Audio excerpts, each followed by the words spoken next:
Assalamualaikum warahmatullahi wabarakatuh. Perkenalkan, nama saya Afifah dari kelas 1 PAIB dengan nomor NIM 2341104020057. Di sini saya ingin menyampaikan tugas sejarah kebudayaan Islam dan lokal yang berisi materi tentang sejarah Islamisasi di Banyumas. Potret masyarakat Jawa Tengah, bagian barat sampai selatan Banyumas pra-Islam. Yang pertama itu kehidupan sosial politik. Pembahasan mengenai Banyumas sebelum Islam tidak bisa dipisahkan dari sejarah dua kerajaan besar yang menguasai bumi Jawa, yaitu Kerajaan Majapahit dari Jawa Timur dan Kerajaan Pajajaran dari Jawa Barat. Alur Majapahit yang kemudian membentuk Banyumas bisa ditelusuri pada sejarah berdirinya Kadipaten Wirasaba I yaitu abad 15, sementara jalur Kerajaan Pajajaran dapat ditemukan pada sejarah berdirinya Kadipaten Pasir Luhur pada abad 14-15. Setelah itu, Kerajaan Jawa Tengah bagian timur seperti Demak, Pajang, dan Mataram mengambil alih wilayah Banyumas dengan membangun Kadipaten Wirasaba II dan Kadipaten Banyumas abad 16-19. Dengan demikian, sebenarnya Banyumas merupakan kota kabupaten bagian dari Kerajaan Majapahit, Pajajaran, dan kerajaan-kerajaan Jawa Tengah pada bagian timur. Banyak dari keturunan Galuh Kawali yang menikah dengan keturunan Galuh Kalingga. Akibatnya, beberapa raja yang memimpin Galuh Kawali adalah keturunan kerajaan Kalingga. Hal ini pun berdampak pada adanya perubahan sosial budaya di kalangan masyarakat Galuh Kawali. Transformasi kekuasaan dari Tarumanegara, Galuh Kawali, sampai Galuh dalam beberapa abad selanjutnya melahirkan imperium baru di tanah Jawa, yaitu Kerajaan Pajajaran. Sehingga jika ditarik ke atas, sebenarnya sejarah kerajaan di wilayah Banyumas atau Galuh Purba jauh lebih tua daripada Kerajaan Pajajaran. Namun, keberadaan Kadipaten Pasir Luhur yang pernah menjadi wilayah kekuasaan Pajajaran juga memiliki dimensi historis tersendiri bahwa Pajajaran pernah memiliki dominasi kekuasaan atas wilayah Banyumas. Kerajaan Kalingga yang menguasai wilayah selatan Gunung Slamet adalah Kerajaan Buddha, di mana salah satu pendirinya yaitu Putri Maharani Sima pada 674 Masehi. Adalah keturunan dari negara bagian Orissa di India. Pada sekitar tahun 732 Masehi, salah satu keturunan cicit Maharani Sima yaitu Sanjaya menggantikan menjadi Raja Kerajaan Kalingga bagian utara yang kemudian menjadi cikal bakal bumi Mataram yang beragama Hindu.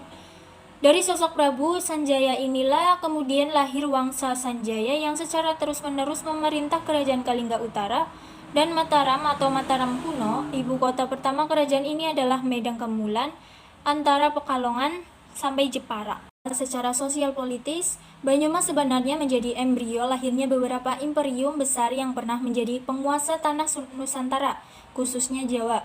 Namun, pembuktian atas fakta tersebut selama ini selalu mengalami kendala akibat rentang waktu yang terlalu jauh, yaitu Galuh Purba sampai Medang. Karenanya, pembahasan mengenai sejarah sosial politik Banyumas biasanya dimulai sejak Banyumas menjadi wilayah periferi dari beberapa kerajaan besar seperti Pajajaran, Majapahit, Demak, Pajang, maupun Mataram.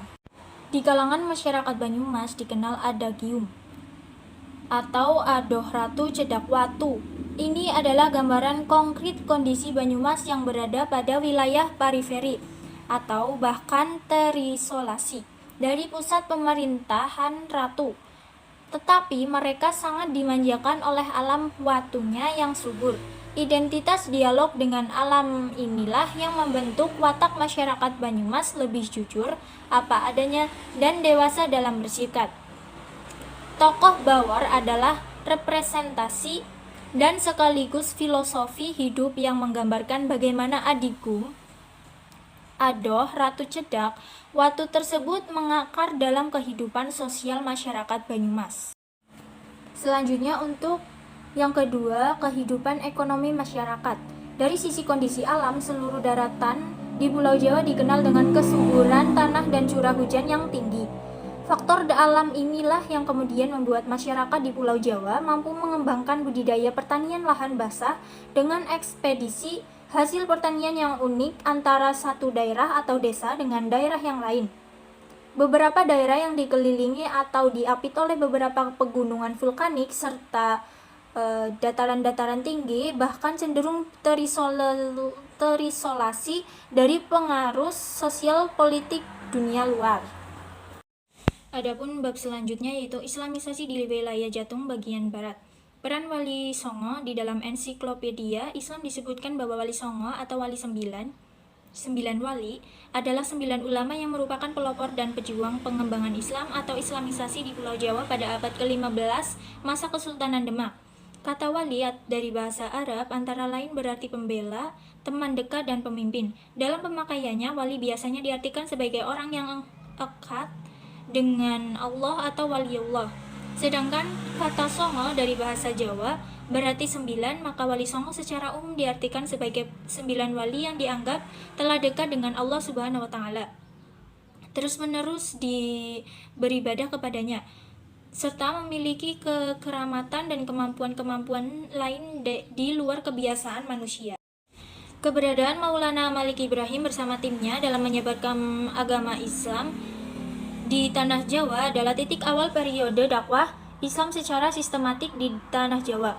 Para ahli juga ada yang menyebut bahwa tim yang diketuai oleh Maulana Malik Ibrahim merupakan representasi dari Wali Songo, angkatan pertama yang kemudian melahirkan Wali Songo angkatan berikutnya, sehingga muncul nama-nama populer seperti Sunan Ampel, Sunan Bonang, Sunan Giri, Sunan Kalijaga, Sunan Gunung Jati, dan Sunan Derajat, Sunan Kudus, dan Sunan Muria. Proses dakwah Islam melalui lembaga kewalian ini berlangsung selama 6 angkatan dan mampu menghasilkan sebuah imperium besar kerajaan Islam di Tanah Jawa, menggantikan hegemoni kerajaan-kerajaan Hindu-Buddha sebelumnya. Keenam angkatan Wali Songo tersebut adalah 1. Wali Songo angkatan pertama seperti yang dipimpin oleh Maulana Malik Ibrahim yang beranggotakan Maulana Ishaq, Maulana Ahmad Jumadil Kubro, Maulana Muhammad Al-Maghribi, Maulana Malik Israil, Maulana Muhammad Ali Akbar, Maulana Hasanuddin, Maulana Aliuddin, dan terakhir Syekh Subakhir. Upaya dakwah yang dilakukan oleh kesembilan orang ini dengan menonjolkan nilai-nilai moral, upaya meningkatkan keamanan dan strategi membangun perekonomian disambut baik oleh Prabu Wikramawardhana yang pada saat itu menjadi Raja Majapahit. Secara sosial politik, yang Sang Prabu mengambil banyak manfaat dan dari kegiatan dakwah yang dilakukan oleh tim ini. Untuk Wali Songo angkatan yang kedua pada tahun 1419, Maulana Malik Ibrahim wafat. Ini berakibat pada hilangnya sosok pemimpin dalam tubuh tim 9 beranggotakan Sultan Muhammad I. Untuk menggantikan Maulana Malik Ibrahim, salah satu versi sejarah menyebutkan bahwa Maulana Ishaq meminta agar Ali Rahmatullah atau Raden Rahmat dari negeri Campa untuk membantu dakwah tim 9 di Tanah Jawa. Pertimbangan anggota tim mengangkat Raden Rahmat sebagai ketua nampaknya sangat tepat. Hal ini terbukti bahwa meskipun Raden Kartawijaya belum bisa memeluk Islam, namun dukungan terhadap kebebasan aktivitas dakwah tim 9 tetap diberikan. Salah satunya adalah dengan memberikan sebidang tanah di daerah Ampel kepada Raden Rahmat untuk dijadikan pusat kegiatan dakwah. Raden Rahmat kemudian membangun sebuah pesantren untuk mendidik masyarakat tentang ajaran Islam. Karena pesantren ini pula lah Raden Rahmat kemudian populer dengan sebutan Sunan Ampel. Dengan demikian, susunan anggota tim 9 pasca kedatangan Raden Rahmatullah yaitu Raden Rahmat dan sebelum-sebelumnya. Adapun Wali Songo angkatan ketiga, yaitu permohonan untuk didatangkan 2 orang juru dakwah baru yang diajukan oleh Wali Songo dikabulkan oleh Sultan Turki yang pada tahun 1436 mendatangkan Sayyid Ja'far Shadiq dan Syarif Hidayatullah. Dan Wali Songo angkatan keempat yaitu untuk mengisi formasi anggota yang kosong Dewan memasukkan Raden Mahmud Ibrahim, putra Sunan Ampel, Raden Paku putra Maulana Ishaq, Raden Qasim putra Sunan Ampel, dan Raden Masyahid dan Wali Songo angkatan kelima. Sekitar tahun 1466, Dewan Wali Songo kembali melakukan sidang untuk membahas berbagai persoalan, utamanya menentukan pengganti dari Maulana Jumadil Kubro dan Maulana Al-Maghribi, serta menentukan pengganti dari Sunan Ampel sebagai ketua dewan yang sudah memasuki usia. Adapun dua anggota dewan yang wafat digantikan oleh Raden Hasan atau Raden Fatah dan Fakhullohan atau putra Sunan Gunung Jati.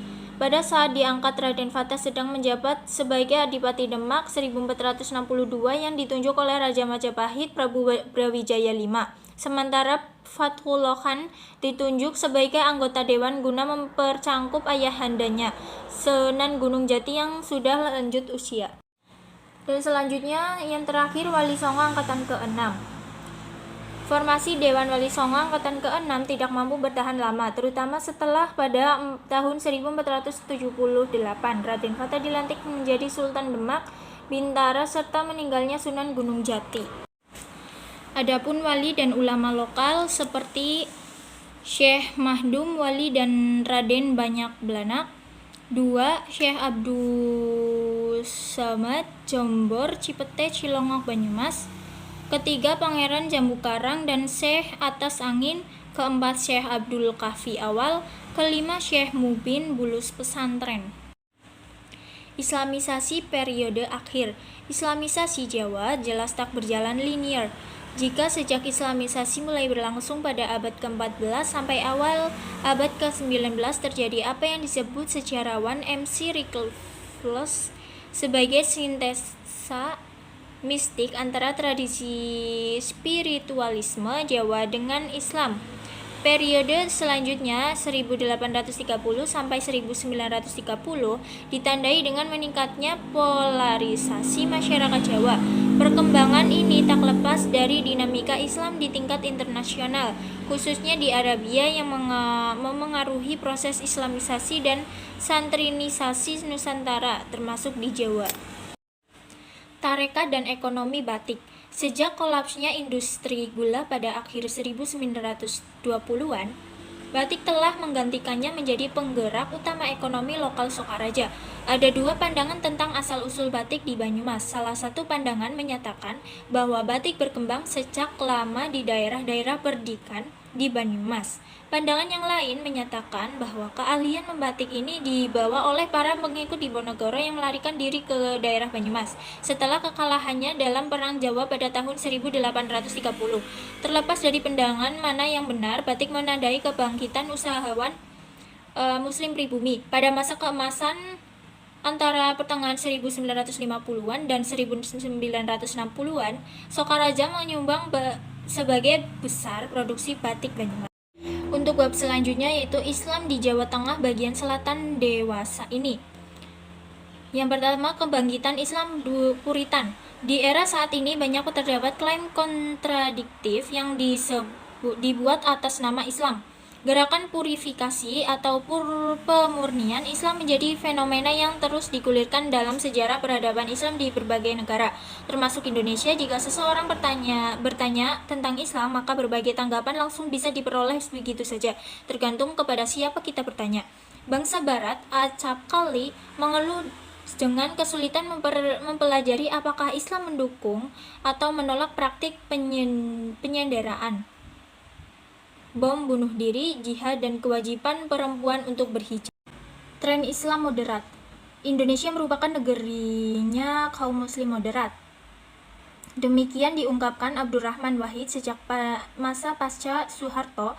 Indonesia sebagai negara muslim terbesar dan negara demokrasi ketiga setelah India dan Amerika Serikat diharapkan dapat memainkan peran lebih besar di dalam menyebarkan Islam wasatiyah. Azumardi Azra memandang bahwa Islam Indonesia adalah Islam with a smiling face yang penuh damai dan moderat, sehingga tidak ada masalah dengan modernitas, demokrasi, HAM, dan kecenderungan-kecenderungan lain di dunia modern. Perkembangan Nahdlatul Ulama di Jawa Tengah bagian selatan dilihat dari lembaga pendidikan. NU di wilayah Banyumas dan sekitarnya memiliki cukup banyak lembaga pendidikan di bawah naungan LP Ma'arif, mulai dari RA, MI, MTS, MA hingga perguruan tinggi. Karena keterbatasan waktu penelitian, peneliti tidak bisa menyebutkan secara detail jumlah pada tiap-tiap tingkatan. Namun di sini peneliti dapat menyebutkan pada level perguruan tinggi di Kebumen, misalnya pada perguruan tinggi Yainu Kebumen dan UMNO Kebumen di Banyumas sudah berdiri, UNU Purwokerto yang berada di Karangwelas, serta di Cilacap sudah berdiri UNUGA, Universitas Nahdlatul Ulama Al-Ghazali. Yang kedua, perkembangan Muhammadiyah di Jawa Tengah bagian selatan.